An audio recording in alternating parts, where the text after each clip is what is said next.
Semua orang yang pegang emas wajib nonton video ini. Kenapa? Karena barusan ada teknologi baru, scientific discovery, yang bisa merubah mercury, si elemen mercury ini menjadi emas. Nah, kalau Anda tahu soal historinya China, kan ada yang namanya alchemy ya. Dari dulu, ribuan tahun yang lalu, orang pengen bisa merubah metal atau besi yang biasa, kayak lead atau mercury, bisa diubah jadi emas. Dan dulu gak bisa, sekarang sudah bisa. Kita ngomong di tahun 2025, perusahaan di San Francisco namanya Marathon Fusion, mereka barusan berhasil untuk merubah mercury jadi emas. Nah, ini bukan video yang bertujuan untuk jelasin secara detail soal scientific reaksi ini, tapi intinya yang kamu harus paham itu begini. Nuclear energy atau listrik atau energi dari sumber nuklir itu ada dua bentuk, nuclear fission sama nuclear fusion. Selama ini nuclear power plant yang ada itu semua nuclear fission, yaitu atom dipecah, dibelah jadi lebih dari satu atom, dan pecahan ini yang mengeluarkan energi baru gitu loh, yang bisa dijadikan untuk generate listrik, untuk bla bla bla. Oke, so di Jepang kena tsunami Fukushima plant itu nuclear fission. Oke, nah nuclear fission itu jenis reaksi nuklir yang ada byproduct atau sampahnya yang radioaktif dan bahaya dan lain-lain. Nah, nuclear fusion itu beda sama nuclear fission. Kalau nuclear fusion itu opposite-nya. Dia itu hajar dua atom, dihajar jadi satu yang baru gitu loh. So, matahari kita itu semua nuclear fusion, bukan fission. Oke? Dan biasanya yang paling basic itu dua atom hydrogen, deuterium atau tritium. Oke? Dua atom hydrogen yang masing-masing itu satu proton dihantam together menjadi satu atom helium gitu loh. Dan saat mereka combine itu menghasilkan energi baru juga yang bisa dikonversikan ke listrik dan lain-lain. Nah, intinya begini, reaktornya itu biasanya itu ada kayak barrier di lingkarannya yang menerima excess neutron sama I forget the other one, neutron dan something yang hasil dari nuclear fusion ini. Tapi sama si Marathon Fusion, si perusahaan San Francisco ini, mereka itu masukin elemen si mercury yang isotopnya itu 198. So ini semua bahasa saintifik, tapi intinya itu mereka itu masukin mercury ke dalam kulitnya si reaktor ini, dan begitu ada reaksi fusion terus kena boom gitu, berubah jadi emas versi yang stabil gitu loh. Kalau nggak salah isotop 197 atau apa, aku lupa. Right? Nah, artinya in teori, dengan hasilkan listrik sekalian hasilkan emas, itu kan jadi profit toh. Betul nggak? Nah, hitungannya seperti apa? Soalnya gini, ini bukan pertama kalinya ada menghasilkan emas dari gak ada emas, gitu loh. Ada eksperimen pakai Hadron Collider di, kalau nggak salah, Switzerland, yang menghasilkan emas, tapi cuma menghasilkan kayak berapa atom doang gitu loh, gak ada 1 gram pun, cuma 0,00 sekian gram, tapi cost-nya jutaan dolar. Nah, kalau seperti itu ya gak worth it untuk memproduksi si emas ini. Tapi kalau angka-angka yang dari Marathon Fusion ini sesuai yang mereka lapornya gini, 1 gigawatt listrik bisa menghasilkan 5.000 kilo, 5 ton. Oke? Nah, bayangin itu, 1 ton harga sekarang kalau dirupiahkan berapa ya? 3.300 per ounce, berarti 1 ton sekitar 1 M, 1,5 M? Betul nggak sih? 1,5 M sekian lah. Oke? Itu 1 kilo kali 5.000. Nah, itu baru bisnis toh. Gitu.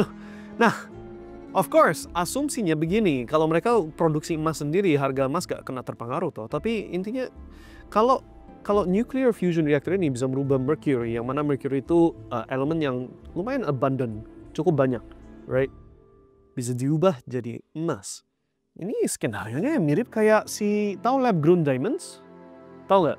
Kan ada diamond atau berlian yang dihasilkan dari tempat pertambangan berlian di South Africa atau di mana ya kan? Tapi muncullah teknologi yang bisa kompres karbon menjadi diamond secara artificial di dalam laboratorium, oke? Dan itulah yang namanya lab grown diamonds. Dan sejak ada lab grown diamonds, harga berlian itu bukan anjlok ya, yang mereka itu berusaha untuk differentiate dengan kasih label, oh yang ini itu certified dari tempat pertambangan ini natural diamond brandingnya ya kan. Sedangkan yang lab grown diamond itu dijual jauh lebih murah gitu loh, 1/5-nya atau apa dibandingkan yang natural gitu loh. So otomatis harga diamond anjlok. Dan kalau kita ngomong apa yang terjadi sama diamond di Cina, generasi saya mereka itu rasa kalau beli yang natural diamond itu bodoh, goblok, gitu loh. Karena ngapain kamu bayar 5 kali lipat untuk barang yang persis sama, sedangkan dari mesin dapatnya persis sama satu diamond gitu loh. Jadi untuk orang China malah bangga miliki yang lab grown diamond dibandingkan yang yang natural. Sama juga dengan emas. Sekarang nih emas itu pegang nilai segitu tinggi karena supply-nya itu makin susah untuk dapat, gitu loh. Kayak contoh Freeport lah. Kayak kamu lihat di Indonesia, Freeport itu udah hampir kering gitu loh, udah dikerok semuanya. Sehingga yes, Indonesia diberikan kembali kepemilikan untuk Freeport, tapi itu udah setelah 99% supply emas sudah diambil sama pihak luar, Amerika dan kawan-kawan. Paham ya? Nah, bayangin kalau tiba-tiba si teknologi nuclear fusion yang ini dilapor sama Marathon Fusion ya, gak tahu ini asli atau enggak, we'll see. Kalau bisa grow emas, tumbuhin emas seperti kayak lab grown diamonds, nilai emas masih segitu pasti naik? Atau harus dibedain gimana ini? Oh, ini emas lab grown, yang ini natural seperti diamond, apa gitu caranya? Sedangkan sebagai store of value, store of wealth, kalau ternyata it's profitable untuk just ciptain aja dari nuclear fusion pakai 1 gigawatt menghasilkan 5.000 kilo, harga emas jadi ada harga yang berpatok sama harga energi dong. Kalau harga energi, 1 gigawattnya berapa biayanya, gitu loh. So 5.000 kilo dibagi 1 gigawatt, ya itu cost-nya, gitu loh. Make sense ya? Nah, artinya harga emas mengikuti harga energi. Harga energi naik, harga emas naik. Harga energi turun, harga emas turun. Betul nggak? Basic supply demand toh, right? And then that means what? Berarti sebenarnya emas itu ya sama aja kayak beli minyak, beli saham di perusahaan energy production, right? Bitcoin makin cakep bentuknya. Makin seksi ini Bitcoin, karena Bitcoin nggak bisa diciptakan kayak gitu. Emas masih bisa, gitu loh. So ya gitu deh. I mean, aku bukan anti emas ya, by the way. Saya sendiri miliki emas, saya sendiri miliki perak. But kalau kita ngomong performanya emas lawan Bitcoin, Bitcoin secara histori outperform emas, okay, long term ya. And begitu ada berita seperti ini, aku sebagai gold investor yang aku mau hasilkan kenaikan dari emas nih ya. Jadi tanda tanya soal oke, kalau ini memang seperti gitu, berarti kita cuma tinggal hitung 1 gigawatt biayanya berapa untuk produksi. I don't know the figures karena ini aku baru dapat informasinya sekarang juga. Nanti aku cek, 1 gigawatt average-nya di dunia ini, misalkan 1 kilowatt, let's say 4 sen kali giga berarti sejuta ya, kilo mega, so itu 1.000, sejuta, so sejuta kali 4 sen berarti berapa itu, 40.000? 40.000 dolar untuk menghasilkan 50.000, is that right? Gak tahu ya, hitunganku mungkin salah, but kalau bener, 5.000 kilo divided by 40.000, itu harganya mas. Nah, of course, apakah big money institusi akan memperbolehkan harga emas anjlok seperti itu? Pertimbangkan para pihak bank-bank besar, JP Morgan dan lain-lain, mereka punya jumlah emas dan perak itu lebih besar dari siapapun lah. Dan kalau kamu lihat berangkas-berangkas dan vault di dalam gunung di Switzerland, emas-emasnya bilioner, emas-emasnya negara, mereka mau lihat nilai itu evaporasi, hilang semua gara-gara ada lab grown emas. Apa itu akan diperbolehkan? Harusnya sih enggak ya. I mean, kalau kita ngomong diamond aja, diamond itu sebenarnya bukan sesuatu hal yang langka. Banyak banget sejak ketemu main di South Africa atau South Africa atau mana ya? Di Afrika lah, di kontinen Afrika, menemukan tempat penambangan diamond yang wah banyak banget. Nah itu dikuasai sama yang namanya De Beers Company. De Beers itu perusahaan basically Jewish company, tapi mereka itu yang mengontrol monopoli dan sengaja supply dari si tempat penambangan ini yang jumlahnya besar banget dimasukin ke vault, disimpan dan dirilis cuma pelan-pelan biar artificially secara palsu bisa jaga harganya diamond yang natural. Yang merubah semua itu semua adalah si lab grown diamond. Begitu lab grown diamond muncul, China bisa produksi mesin yang bisa tinggal masukin karbon, pup, jadi diamond, tinggal dimasukin listrik dan energi, langsung nilai diamond jadi gak jelas. Gitu. Kekhawatiran saya, emas juga ikut. Gitu loh. kalau sampai bener, ini aku belum verifikasi. Ini literally aku baru dapat informasinya, terus aku pikir, oh ya udahlah aku bikin video ini sekarang, right? Tapi kalau setelah aku verifikasi informasi ini, terus aku lihat, oh bener ya, 1 gigawatt menghasilkan 5.000 kilo, right? Berarti harga emas itu, cost-nya tinggal biaya listrik untuk 1 gigawatt itu, and then itu menghasilkan 5.000 kilo, right? So tinggal bagi 5.000 kilo, dan itu harga per kilonya. And then tinggal maunya apa, per troy ounce, mau per gram harganya, tinggal bagilah, right?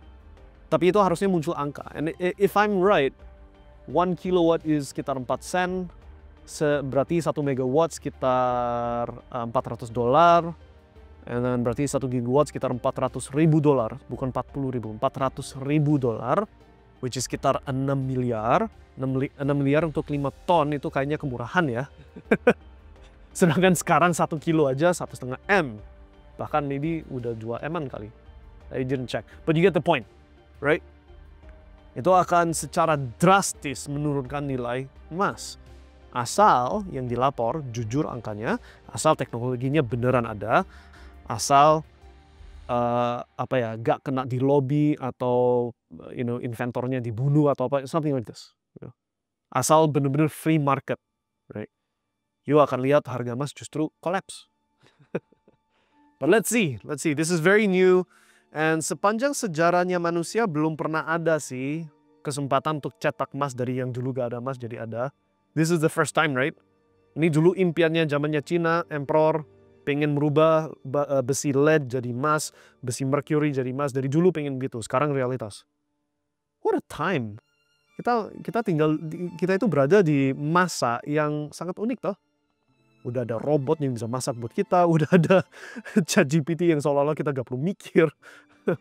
Ada Bitcoin yang bikin dompet kita bengkak.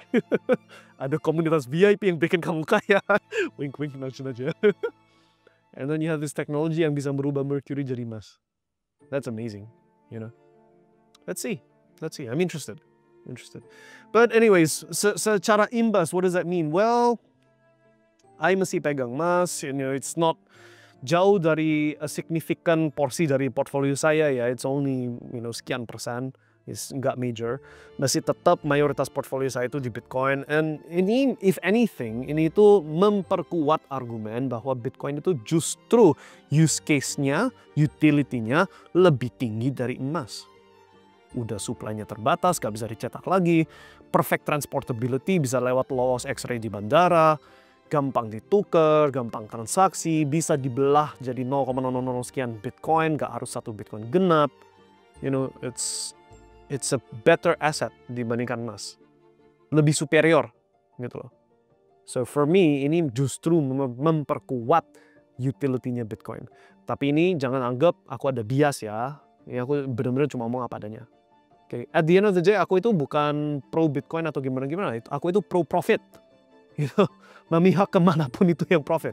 But the more I look at it, the more I analisa, kalau benar ada si fusion ini, dan bisa cetak emas dari mercury, oh berarti cost kedua itu biaya mercury-nya. Sorry, aku lupa hitung itu juga. Right? Biaya listrik dan biaya mercury, karena harus ada bahan dasar mercury, harus juga ada bahan dasar si hydrogen dan helium itu. So tadi aku bilang 400.000 bagi 5.000 itu harus ditambahkan lagi biayanya si mercury-nya sendiri. So maybe dengan ada itu, actually harganya lebih tinggi, right? But you get the point. Poinnya itu bisa benar-benar dihitung cost-nya itu berapa, gitu loh. Dan itu akan pengaruh besar ke nilai emasnya. Asal teknologi ini benar ada, asal angka-angka yang dilapor asli dari si Marathon Fusion itu. But congrats bagi mereka, congrats ya. Dan semoga ini jadi, bukan panik ya, ini aku bukan maksud panik, tapi asal tahu bahwa ini mungkin terjadi. Dan kalau terjadi ya kamu harus ambil tindakan yang sesuai. Kalau kamu mau tanya-tanya ya tinggal chat di dalam komunitas kita atau di live call kita yang terdekat. And ini menurut aku conversation yang cukup seru sih. So sampai jumpa di pembicaraan berikutnya, di live call berikutnya misalkan. And kita akan bikin lagi video next time. See you next time. Sukses selalu. Bye.